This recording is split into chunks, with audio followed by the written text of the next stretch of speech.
What's approaching the supreme moment, reality striking closer than it seems, don't it? Go ahead.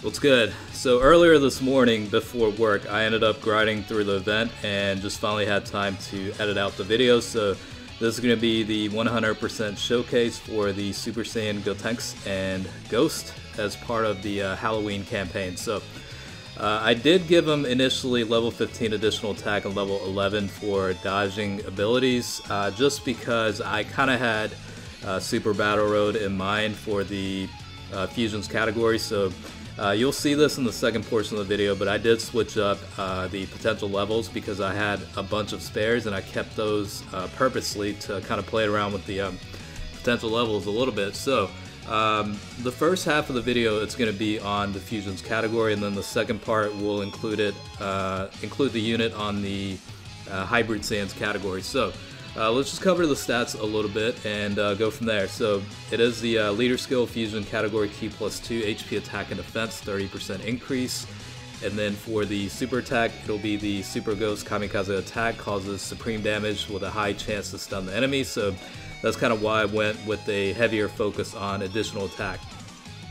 The passive skill will randomly change key spheres to the rainbow types. That's going to help out LR Gogeta in terms of efficiency, in terms of getting the 18 key super, and then also for every rainbow key collected recovers 6,666 HP. Also recovers HP with candy as well. Link skills, he's got Golden Warrior, that is +1 key, enemies defense -2,000. Super Saiyan, 10% increase to attack. Prepare for battle, +2 key. The Innocence, 10% increase to attack. Fuse Fighter, +2 key, and then Saiyan Lineage, +1 key. So again, he falls into two categories, which is Fusion and Hybrid Saiyans, and you'll see both of those category showcases in this one video.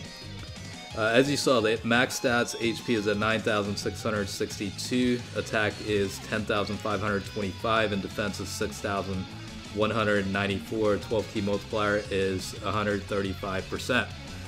So again, I did go with a heavy focus on additional attack, just because the only reason why I rainbowed this unit was to test him out on Super Battle Road for the Fusions category team setup. I figured it'd be interesting, and it's nice that he does have a high chance to stun the enemy. I think that'll be beneficial since I don't think there are any other units within the Fusion category that have a high chance to stun, so definitely beneficial to have that.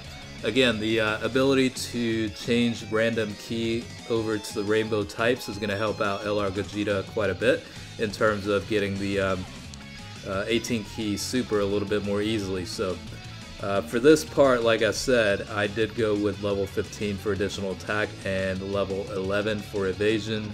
Just, treat him purely as a support unit at this point. However, I made sure I had a bunch of spare units so I could switch around and play with the potential levels a little bit, so you'll see a variation of that in the second half also.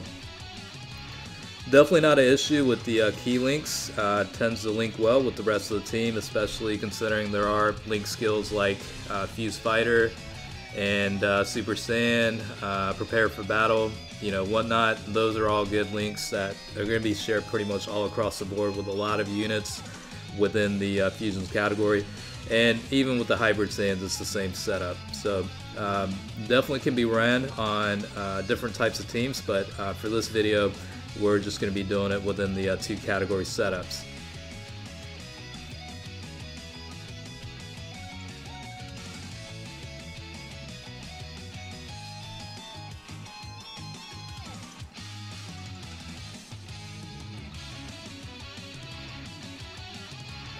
The animation is definitely pretty nice too. It's pretty humorous and funny, so nice little touch there. It would have been funny if the Super Boo unit was drinking or sipping on the cream soda in the background. That would have been pretty funny too.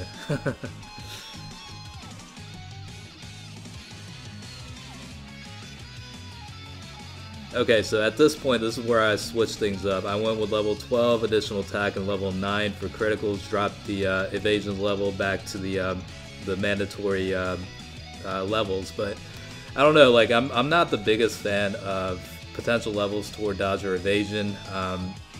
and it could be beneficial for the Super Battle Road stage. But I kind of wanted to see what this guy's power potential was in terms of damage output and whatnot. I have a bunch of spare units, so I'm just gonna mess around a little bit and see how things are. That's the good thing about free-to-play units, is essentially you can keep farming the cards to play around with the potential levels till you find the one that that actually works for you, I guess. So like I said, for the second half, I was like, dodges ain't cutting it for me, so we're gonna put some levels toward criticals and see how he does. Now, he's not gonna hit much. I mean, it's definitely mediocre in terms of damage output, but I was just curious as to see how this guy could do, so that's pretty much the sole reason for that.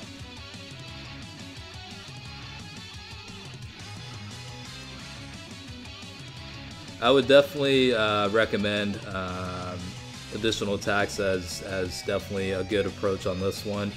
Just because of the high chance to stun the enemy. I think it'll be very beneficial for the tougher events like Battle Road. Now, even with a high chance, it's not guaranteed to stun the enemy, you know what I mean? So the more chances you have, the better, in my opinion. So that's why I say what I say. So this is the Hybrid Saiyan setup. So you will see other support units within the team setup, like the Super Saiyan 2 Gohan unit, as well as the Kid Gohan as well. Both of them provide a pretty substantial boost. One is 35% toward attack and defense, and then the Kid Gohan unit will provide a 40% increase to attack and defense on top of a key boost. So definitely a pretty nice setup. Definitely will boost up the attack for the Gotenks unit quite a bit. So.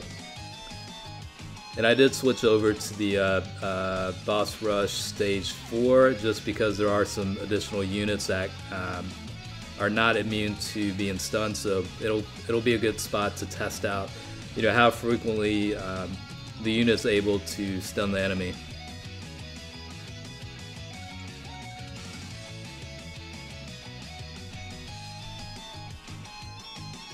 And like I said, these guys aren't going to hit necessarily for a tremendous amount. So, in terms of potential levels, I mean, you could go with what I previously had, where it's focused more on additional attack and evasion. If you're like me and you're not really a big fan of evasion and dodge, you can certainly go with the additional attack and critical format as well. Just keep in mind that the attack output's definitely not going to be, as high within this unit itself. But even for events like the Super Battle Road type specific stages, where this guy will have type advantage throughout, I mean, you could certainly get some benefit out of the criticals kicking in. So it's give or take, whatever you prefer to go. I mean, it's ultimately up to your decision as to what you want to do exactly. So I did lay out two different situations where one's a balance between additional attack and evasion, the other being additional attack and critical. So hopefully that gives you a better idea of what to expect between the two setups.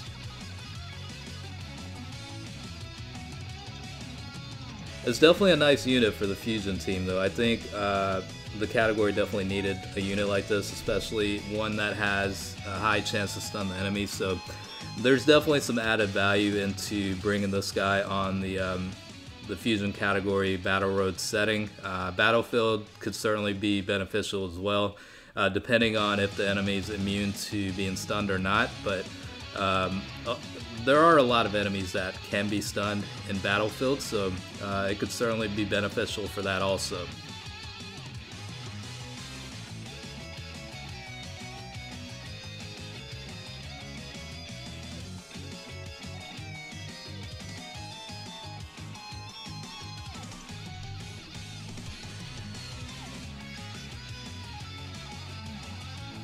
Certain bosses on here will be immune to being stunned, like this Gogeta unit right here. So It's not always going to be the case, you know, especially with the newer Dokkan events. A lot of times, you know, the enemies are going to be immune to both being stunned and SA sealed. So, yeah, I mean, there's definitely some kind of drawbacks with that. But overall, I mean, for a free-to-play unit, these guys actually are not that bad. The HP recovery is also pretty nice too. You know, granted, you can't collect as much Rainbow Key compared to, you know, the Type Key, but you know, 6,666 HP per Rainbow Key collected. I mean, that can definitely add up. So definitely some benefits with that as well. But yeah, like I said, this is pretty much the showcase of the 100% potential free-to-play Halloween Gotenks unit. So hopefully you enjoyed it, and thanks for watching.